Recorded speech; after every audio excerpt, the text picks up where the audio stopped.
Hello friends, నేను మీ Madhuri. Welcome back to our channel. ఎలా ఉన్నారండి? అందరూ బాగున్నారా? ఈరోజైతే నేను సూపర్ టేస్టీగా ఉండే సొరకాయ పచ్చడి చేశాను. సో అదెలా చేశాను మీకైతే వీడియోలో చూపించేస్తాను.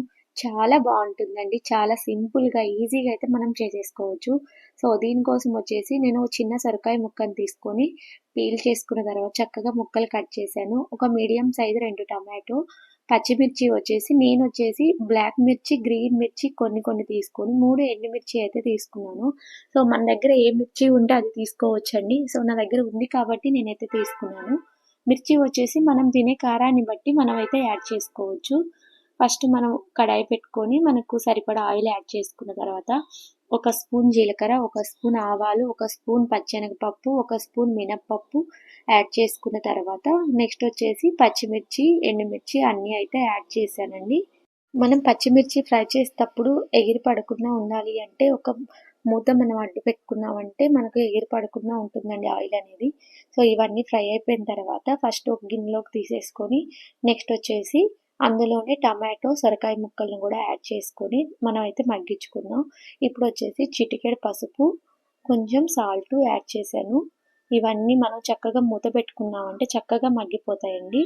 ఇందులోనే చక్కగా ఇలా మూత పెట్టుకున్నాం, చూసారు కదా. ఇలా మనకు లో టు మీడియం ఫ్లేమ్లో పెట్టుకొని ఒక 10 మినిట్స్కు కుక్ చేసుకుంటే సరిపోతుందండి. ఇందులో వచ్చేసి చింతపండు, ఒక చిటికెడు అయితే చింతపండు కూడా యాడ్ చేసుకోవడం వల్ల టేస్ట్ అనేది చాలా బాగుంటుంది. సో ఫైనల్గా మన సొరకాయ, టమాటా ముక్కలు అయితే మగ్గిపోయాయి.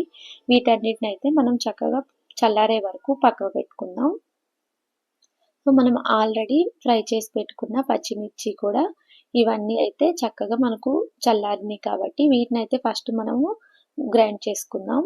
ఇప్పుడు మనం ఆల్రెడీ సాల్ట్ యాడ్ చేసాం కాబట్టి కొంచెం యాడ్ చేసుకుంటే సరిపోతుందండి.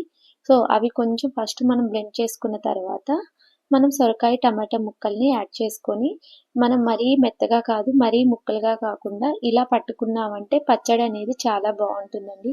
మరీ మనం మెత్తగా పట్టుకుంటే మనకు టేస్ట్ అనేది అంత బాగుండదన్నమాట. ఇలా పట్టుకుంటే కన్సిస్టెన్సీ అనేది మనకు బాగుంటుంది. సో మనం ఆల్రెడీ ఫ్రై చేసుకున్న కడాయిలోనే కొంచెం ఆయిల్, ఆల్రెడీ మనము ముక్కలు ఫ్రై అయ్యేటప్పుడు కొంచెం ఆయిల్ వేసాం, ఒక స్పూను.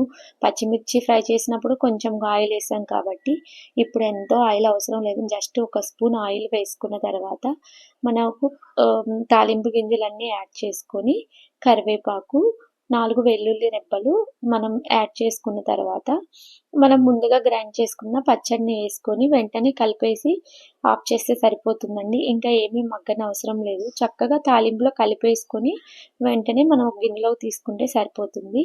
సో ఆనియన్స్ అనేవి ఆప్షనల్ అండి. ఇష్టమైన వాళ్ళైతే యాడ్ చేసుకోవచ్చు, ఇష్టం లేని వాళ్ళు స్కిప్ చేస్తే సరిపోతుందండి. సో టేస్ట్ అనేది సూపర్గా ఉంటుంది. ఇంకెందుకు లేటు, మీకు కూడా నచ్చితే మీరు కూడా ఒకసారి ట్రై చేయండి. మీకు ఎలా వచ్చిందో నాకైతే కామెంట్ చేయడం మాత్రం మర్చిపోకండి.